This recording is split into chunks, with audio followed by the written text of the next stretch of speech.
You're live, Mike. All yours. Thank you.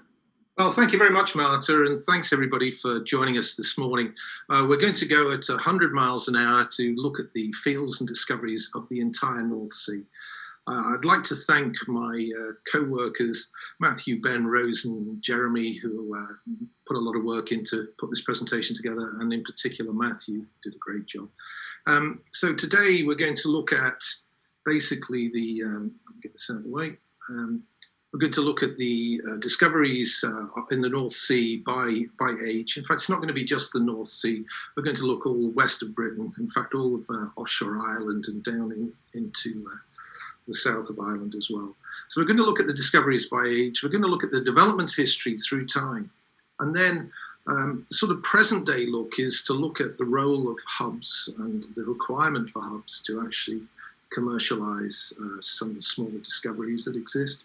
And finally, a very quick look to the future with some maps showing the current status of the energy transition. Now, all of our maps get updated weekly, so we'll see lots of changes. So this is a map that shows every dot here is a field or a discovery, and the key here shows the different ages. Now we're going to walk through these one at a time very, very quickly. The current status is that we've got 1,008 fields and 777 discoveries across the entirety of Northwest Europe, as shown here. In the area, we have everything from very, very heavy, shallow oils to very, very deep gas condensates. And of course, we've got a lot of gas besides, which wouldn't, of course, plot on this graph.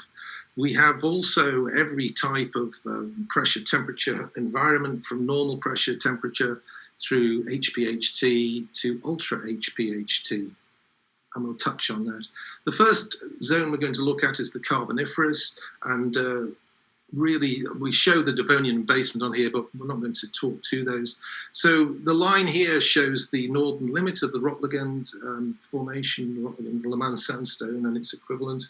And you can see that the majority of the Carboniferous reservoirs and assets are north of the just get rid of this. There we go. Thank you. Yeah, it won't go away. Anyway, north of this line, but you can see also the Carboniferous of the East Midlands and the Midland Valley. A few outliers.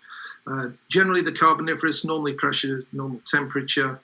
You can see that there is no relationship between porosity and depth for the Carboniferous, so you can get some very porous reservoirs at depth, and similar levels in shallow.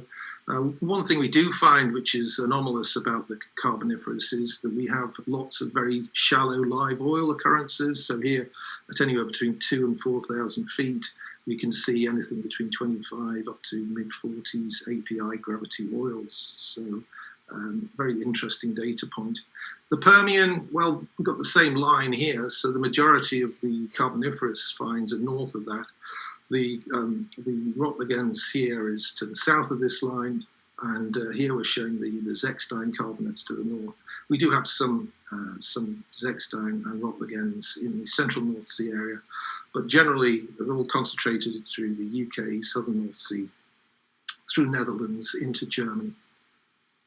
Typically, what we've done so far is we've basically got a knowledge base for each and every one of the dots on this map.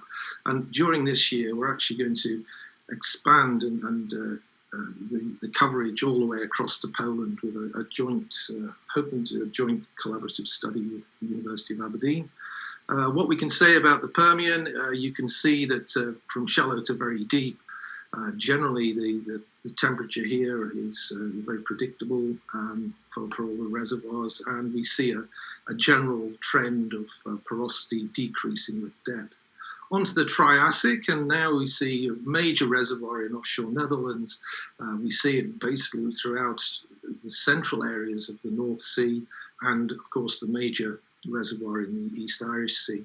The Triassic, normally pressured, except in the regions highlighted on the map here where it's overpressured, and the consequence of the overpressure is the undercompaction and preservation of porosity that we see in these very deep occurrences, which have preserved. In this case, we're showing permeability, but similar for porosity. The East Irish Sea, all the fields in here, they plot as highlighted in this region here. So it's an inverted basin, and what we're seeing is very permeable rock, even at very, very shallow depths today. For the Jurassic, now we really start to see the development of the failed triple junction, and we see the corresponding Jurassic reservoirs throughout the region. We've also got the Jurassic and Triassic reservoirs, quite a few of those in the Brent province and down into the central North Sea region.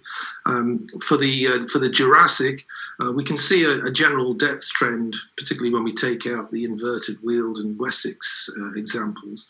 And as with the Triassic, we see these are the fields and discoveries where we have anomalously overpressure. You can see them here all the way up, even up into the northern North Sea region. For the Cretaceous, well, the Cretaceous is very spread out. We've got a number of trends which are highlighted here for different regions. And this region, or this trend in the north, I don't know a name for it, but essentially numerous discoveries, both in the UK side, west of Shetland, and also in the on the Norwegian side. And when we look at the prospects and leads, which we really only have in the UK CS, you can see this is a significant play and major trend, which perhaps there needs to be more work done on that. The Tertiary shown in here, these fields in yellow are the Tertiary fields. Highlighted here are the chalk fields going down into Denmark here. Generally, normally pressured, regime. We've actually listed all the tertiary fields that are slightly anomalous, higher pressures. Good trends for the permeability versus depth, porosity versus depth, and API gravity versus depth. When we look at the developments by age, and so this is all the developments across all of Northwest Europe, we can see that the Permian is by far and away the most prolific interval, 305 developed fields and 132 discoveries yet to be developed. And likewise, the second most prolific is the Jurassic interval. So the Permian, because basically it's in the shallower waters in the southern North Sea region, closer to population centres and industry centres, has been discovered for the longest, and hence it really, we see that over 70% of the discoveries in the Permian have now been sanctioned and developed, whereas that number generally just falls away with shallower depths, the exception being the Tertiary, which, when we find the Tertiary fields, they tend to be quite shallow and good poorer perm. So they're slightly bucking the trend that we see, this sort of almost Gaussian distribution. Looking at the timing of when these discoveries were made, well, it was really discoveries in the 70s, 80s, and 90s, which were the heyday of the Northwest Europe offshore. And we can see in terms of development a similar picture. It was the discoveries in the 70s, 80s, and 90s that were sanctioned and brought onto development. That's not to say there weren't fields pre-1960, some of the onshore fields, and you can see that in recent times, the total number of discoveries through the 2010s and the number that have so far been developed is a lot smaller. And that goes from fields that were discovered pre-1960, getting on for 85% of those have been developed, whereas by the time we get to the fields discovered in the last 10 years, only 20% so far have come onto production. Very busy graph and lots of trends in here I won't be talking to, but I will pick out one or two features of this. So again, the discovery date by age, you can see initially there was a wave of Permian discoveries here, followed a little later by the opening up of the Jurassic into the mid-70s, and a significant period of time for that. The Carboniferous here, that's actually offset from the Permian by about a decade or more, and we can see that this was the period for the Jurassic. Let's see if I can get rid of this. No, I can't. Oh, there it goes. It's gone. Okay, so the other feature you can see that there are other waves in here that we can see coming through. This is a Jurassic here in the since 2000, been a very prolific discovery. But the overall trend is the vectors that we draw from this is that the number of discoveries is generally going down in Northwest Europe, and the number of unsanctioned or undeveloped discoveries is going up. You can see by all the oranges in recent time.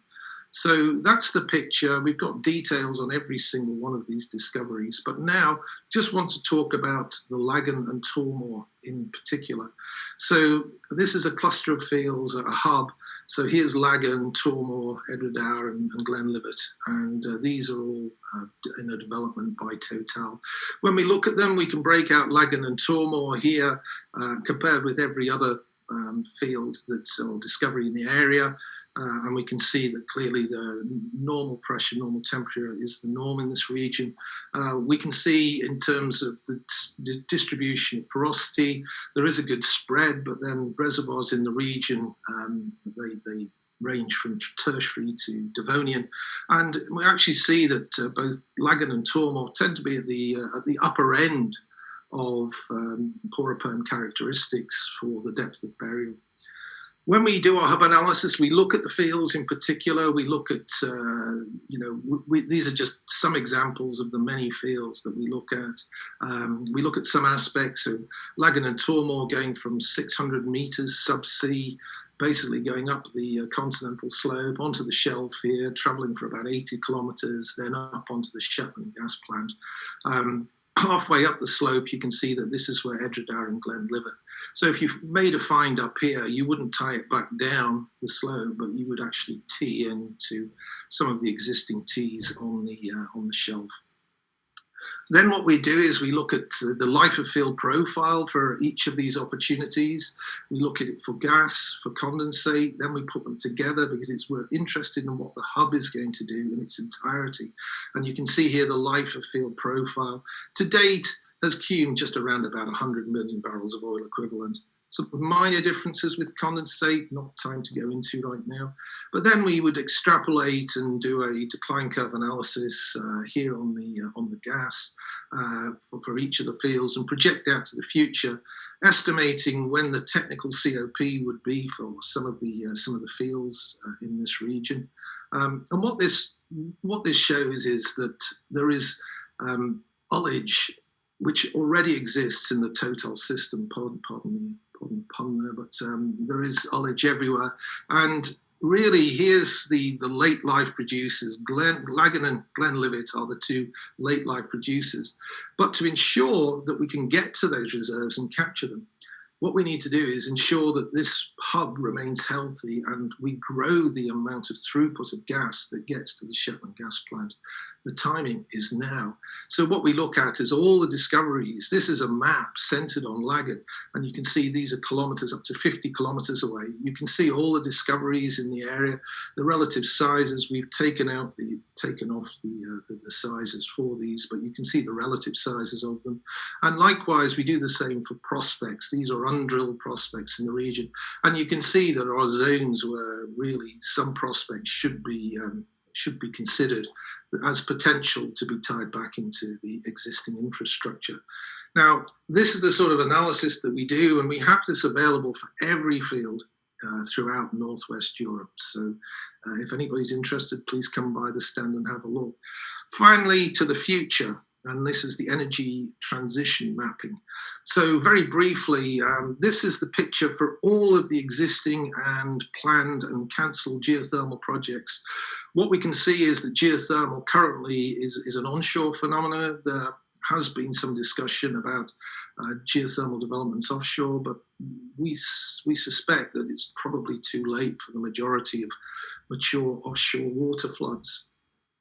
Then if we add to that the picture for hydrogen, these are the sites for hydrogen. And again, they are all shore-based sites that are being considered, and you'll recognize some of these projects. Hydrogen is in its infancy and is evolving. We don't show on here the sites that would be considered offshore, but as they're available, we update our maps accordingly. Carbon capture, well, you can see here again the plant locations, not the storage sites. So you can see that the sites are distributed right around, some associated with processing gas from offshore, others associated with large, heavy industry sites, either existing or former sites now abandoned. So it's basically a map of all the nominal capture plants that have been and are being considered. To the best of our knowledge, only one of these is currently operational.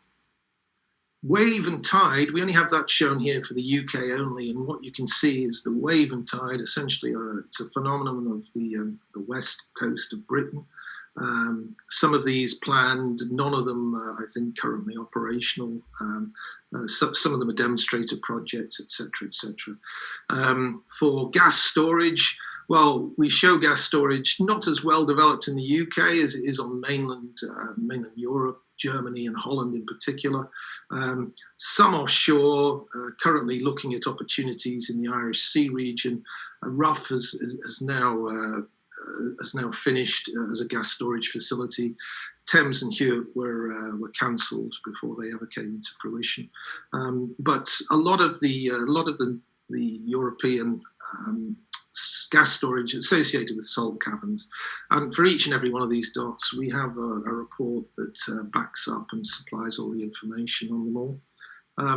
Moving on quickly to wind, and I'm showing here the icon. Sorry, I'm confused. Showing here the onshore UK wind farms, and also all of the offshore wind farms in northwest Europe.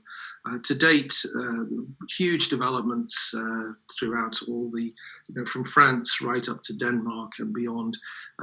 Really, Norway doesn't have too many, just a few located here.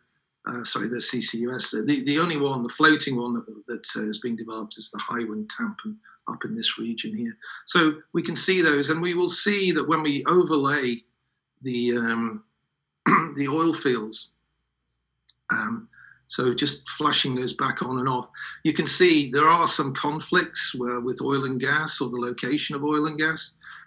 Definitely there's issues in the southern North Sea, Netherlands, Germany, and in the Irish Sea region. So these are the numbers of assets that are held in our TROVE knowledge bases. So details on every single one of these points. The trends that we pull out from here, well, for oil and gas, we see continued exploration success. We heard earlier this morning that success rates are high.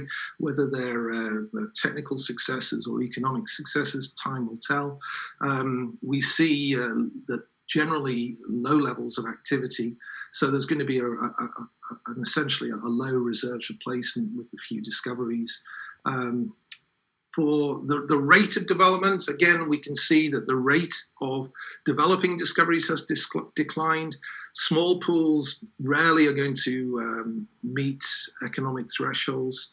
So standalone developments are not generally going to work. So we see the future as being hub developments, and hence we developed our hub analysis to address that. It is a collaborative thing. We work with operators and all companies on anything, on any asset that's considered. For the energy transition, you can see from the maps, and apologies we've had to race through them so quickly, but there really is no linkage between oil and gas and wave, tidal, geothermal, and to a very limited extent with gas storage. Offshore hydrogen and carbon capture, very much in their infancy, so too early to draw major conclusions about those. Fixed offshore wind, well, we do see conflicts where they essentially sterilize acreage, which perhaps the oil and gas industry, would like to continue exploring and developing in. And so these are some of the regions. And right now, floating offshore wind in its infancy. There are a few on the map, but essentially Hywind Tampen is going to be the one that helps them. That is going to supply energy to offshore installations. Please come and visit our virtual stand. It's going to be manned all of the time that we're at Apex. And if you want a demonstration on any one of the assets, we'd be more than happy to do that for you. Here's the details for both our company and our renewables company. Thank you very much. Thank you very much, Mike.